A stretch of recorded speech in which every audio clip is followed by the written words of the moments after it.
A escuridão foi rompida quase abruptamente. Surgiu então uma luz tão intensa que os olhos se recusaram por muito tempo a abrir. Mesmo assim, a luz penetrava através das pálpebras, assumindo uma vermelhidão sanguínea que fazia doer o músculo ocular. Aos poucos, as pálpebras foram se abrindo para aquela luz que violentava enquanto enchia os olhos de coisas novas. E sempre, mesmo quando olhava diretamente para o sol e sabia que a luz era de um branco levemente dourado, a vermelhidão sanguínea da luz continuava lá, como introjetada em todo o ser que pulsava sob a luz.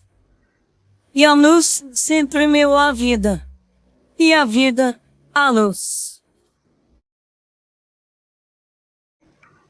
O corpo esbelto e moreno movia-se com absoluta tranquilidade entre a floresta, o córrego de leito cascalhado que desaguava nas áreas da praia, e ao longo da comprida praia de areia tão branca que ofuscava seus olhos negros nos meios-dias. Caminhava sob as brisas mornas das tardes, os ventos frios das noites, ou corria em meio à fúria das tempestades que fechavam os dias muito quentes. Os cabelos negros e longos roçavam os ombros largos e os músculos levantavam a pele a cada passo, de modo a despejar reflexos dourados, bronzeados ou achocolatados a inundar aquele mundo com uma humanidade solitária. Lembrava poucas coisas do convívio com os velhos, cuja morte tão sentida deixara um gosto triste de infância nos lábios grossos e nos dentes brancos. Lembrava das ervas e para que serviam. Lembrava de como desenhar na areia os esquemáticos desenhos que serviam para lembrar de mais alguma coisa, cujo sentido pouco a pouco esvaía, como os próprios desenhos que sumiam na noite. Fosse pela umidade, pelos rastros dos bichos, ou por um certo cansaço que acreditava que os desenhos tinham pura natureza.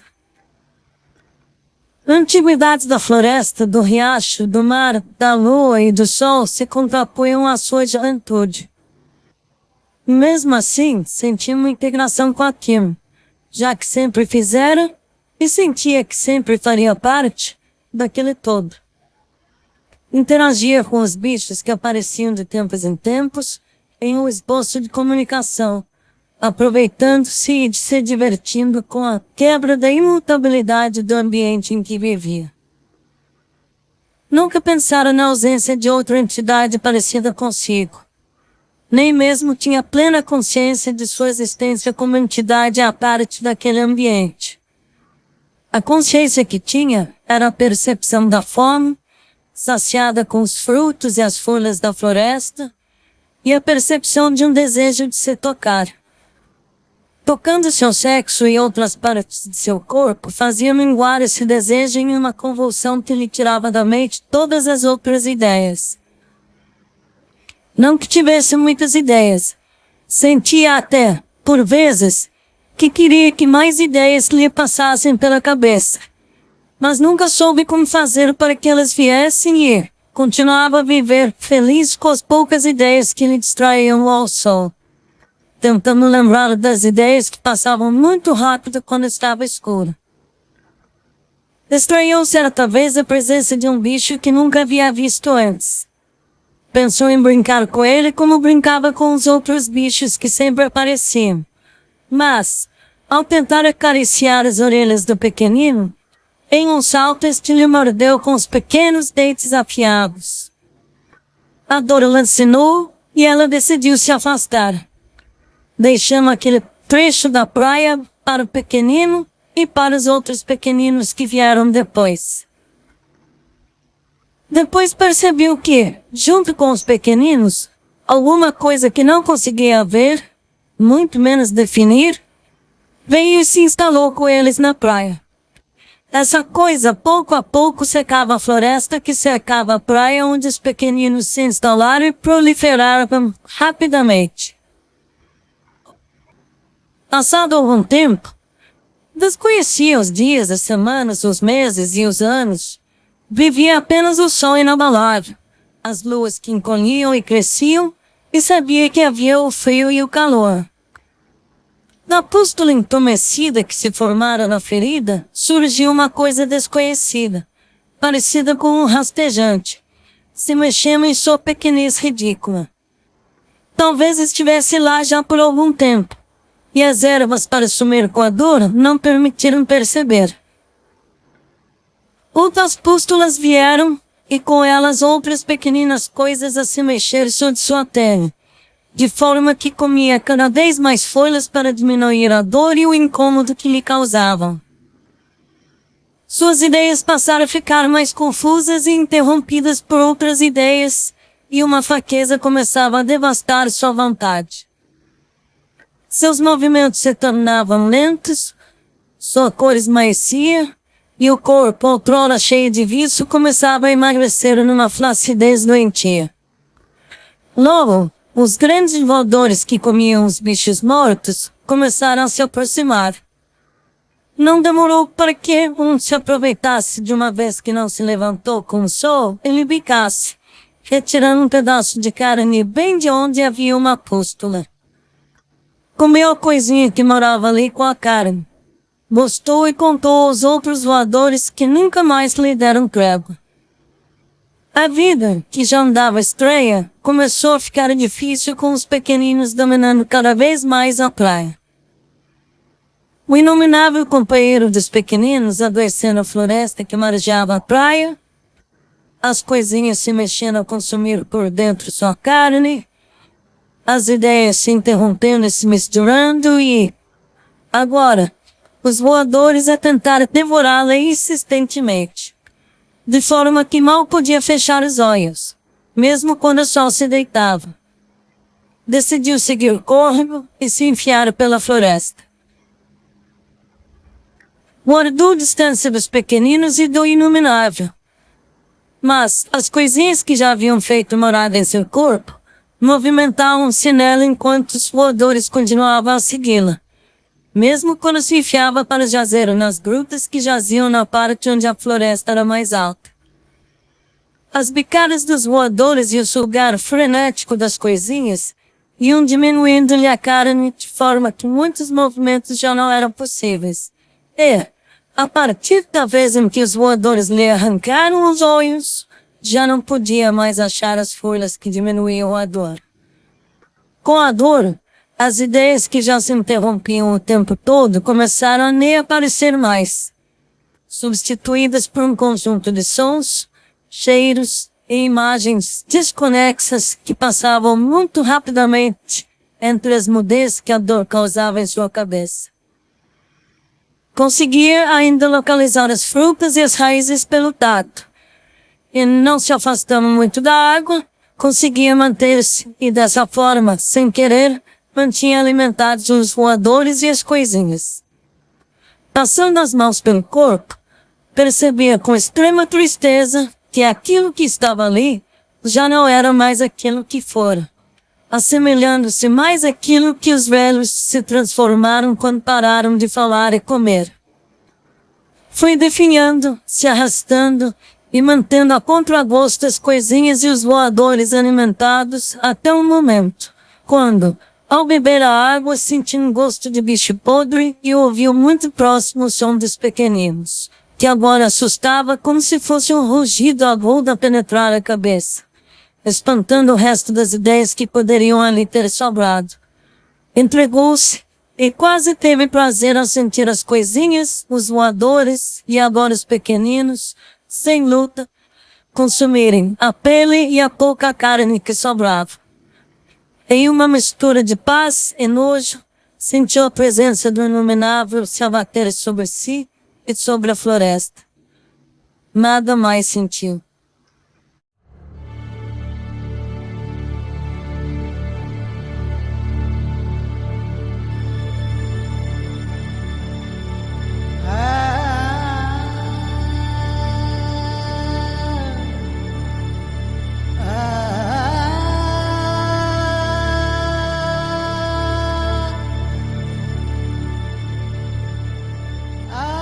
Bruna, já estamos gravando nossa primeira entrevista.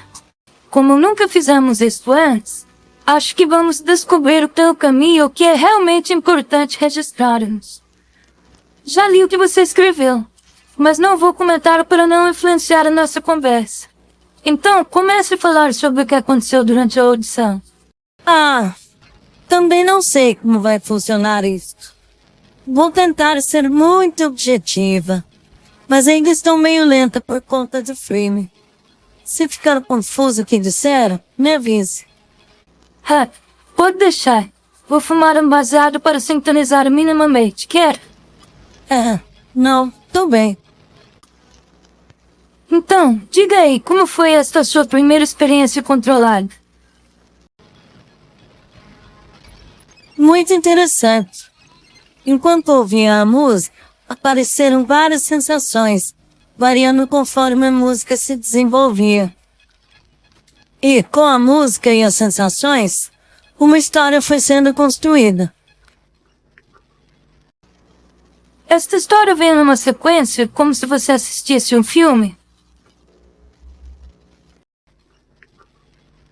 Não. Veio como um jorro de sensações. Depois do fim da música, elas foram sumindo. Mas não logo depois. Lembro que não ouvia mais música e ainda apareciam umas emoções, como rojões depois de queima de fogos, que também foram rareando, até que ficou só a lembrança de uma vivência. Você fala em vivência. Não seria observação? É que esta lembrança não é como se tivesse visto uma peça de teatro, um filme. É como se eu fizesse parte da história. Uma lembrança de vivência mais intensa. Mais intensa que se fosse a lembrança de uma partida de videogame. E também com a mesma desordem com que alguém lembra de uma partida. Sabe? Quando você se lembra de uma partida, não lembra do começo, meio e fim. Lembra dos momentos mais importantes. Ainda não tá claro. Deixa eu entender essa analogia com videogame. Você deve estar falando sobre games 3D em terceira pessoa, acompanhando o protagonista durante a narrativa. É isso? O que posso dizer é que eu estava lá. Senti o cheiro do mato e do mar. Vi os verdes claros das copas das árvores lá longe. E as sombras feitas de verdes escuros dentro da floresta. E o verde brilhante das ondas que quebravam sobre a praia. Senti a areia que rodava nos meus pés. Você quer dizer que é como se estivesse lá, fisicamente? Sim, mas olha, a sensação que tive na praia no começo não era igual à última vez que estive na praia. Foi igual à sensação que guardo numa memória de quando eu era muito pequena, da primeira vez que meus pais me levaram à praia. Deixe ver se entendi. A sensação não foi igual a quando você ia à praia, mas igual à primeira vez que foi à praia. Não a praia como você se lembra, mas uma determinada lembrança de uma experiência de encontro com a praia, que sintomaticamente é uma lembrança de encontro com algo que até então era desconhecido. Uma lembrança de experiência de conhecimento? Pode ser, mas foi uma coisa muito específica com o mar e a areia. Se bem que a sensação de primeiro contato com algo também se aplica àquilo que chegou vindo do mar. Eu não consegui descrever bem o que era, e não conseguiria descrever agora. Mas posso tentar descrever o que senti. É como se eu observasse o caos, que é a coisa que até hoje ninguém viu. Tá, entendi. Acho que são coisas úteis para discutir no futuro. Acho que estas sensações que você disse têm muito a ver com a entrada em um mundo desconhecido, ou a percepção sua de iniciar uma entrada neste mundo desconhecido. Mas vamos voltar à construção desta história que você contou. Não entendi bem como ela se desenvolveu. Você falou sobre um jorro de sensações. Como surgiu este jorro? Houve uma sequência? Olha, começou com silvos e chiados de pássaros e de outros bichos que não conheço.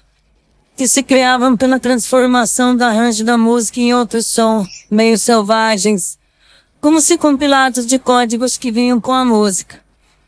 E aí já era imagem mesmo, longe, no mar, emaranhados que se pareciam com enormes escorhos. Nessas coisas se enroscavam outras coisas que pareciam gigantescas teias de aranha, descomunais galhos de árvores e imensos farrapos que drapejavam, tudo cercado por sujeiras de variados tipos. Tem uma coisa que ficou meio estranha para mim aí. Eu vi esses emaranhados, mas só eu via. Era como se ele fosse invisível, de tão incompreensível, para qualquer um que pudesse estar ali. Como assim? Só para você eles eram visíveis? Acho que incompreensíveis e indefiníveis definem melhor. Até para mim eles ainda estão indescritíveis. De certa forma, eu compreendo o que eram, mas de uma forma que não consigo explicar. Sei lá, uns vírus gigantes. Uau! Caracolíssimo! Anabolizada essa sua visão. Para, é sério. Olha, eu fiz uma dedução sobre o que era, mas tenho certeza que tem mais bagagem que visão nesta dedução. Então não quero colocar. Até porque eu quis escrever sobre o que eu senti que a figura principal da história estava vivendo. E tenho certeza que estas coisas que chegaram do mar estavam invisíveis. Como você tem certeza? Porque se tivesse visto, teria corrido até o fim do mundo para fugir daquilo. Ah, que maluca! Era tão assustador assim? Lembra de quando estávamos dando uns beijos naquelas ruínas e saímos correndo porque tivemos a sensação de que tinha algo ali, que não conseguíamos ver e nos espreitava? Lembro, mas acho que era paranoia. Então, esse negócio aí da história era muito pior. E mais assustador ainda porque para mim estava visível, mas só para mim. Imagine você ver um fantasma e ninguém acreditando. É mais ou menos por aí. Tá, mas continue com a história. Bom, eu estava falando sobre as coisas que chegaram pelo mar. A visão destes embolados e dos pedaços que saíam deles para ir à praia mudou radicalmente a emoção que eu sentia até então. Estava relaxada e, de repente, fiquei angustiada. Até aí havia uma sequência mais ou menos definida. Depois disso, eu não posso dizer que continuou havendo esta sequência. Não consigo me lembrar de uma sucessão de eventos. Por isso disse jogo de emoções. Depois, na hora em que eu estava escrevendo, coloquei as coisas em ordem. E deu nesta história. Fale sobre este jogo de emoções. Eu fui ficando cada vez mais angustiada, até que a morte encerrou a angústia. Mas a angústia deu lugar à desesperança, como se houvesse presenciado a morte de um filho, de uma mãe, de um avô, de uma neta, todos morrendo juntos à minha frente. Me senti muito cansada depois que acabou a música. E, mais tarde, quando passou o efeito do filme, dormi um sono pesado por não sei quanto tempo. Um sono parecido com o sono de luto que tive nos dias que sucederam a morte de meus pais. Acordei e escrevi sobre a história que senti. Depois disso me chamei. Mas, depois de ler o que escrevi, fiquei meio frustrada. Ficou a sensação de tocar apenas a superfície. Embora, dentro de águas muito profundas em mim, algo notável tenha penetrado e mudado a salinidade e alcalinidade de que sou composta. Como assim? Você diz que mudou algo em você? Sim, e eu ainda preciso entender melhor isso. Mas foi como um clique em mim. Não me sinto a mesma. Mas vamos parar? Estou me sentindo muito cansada. E não acho que tenho muito mais a dizer sobre isso agora. Acho que o mais importante foi isso aí que acabei de dizer. Sobre esta experiência ter mudado alguma coisa em mim. Tudo bem, Vamos conversar sobre outra coisa. Tem suco na geladeira? Vou desligar.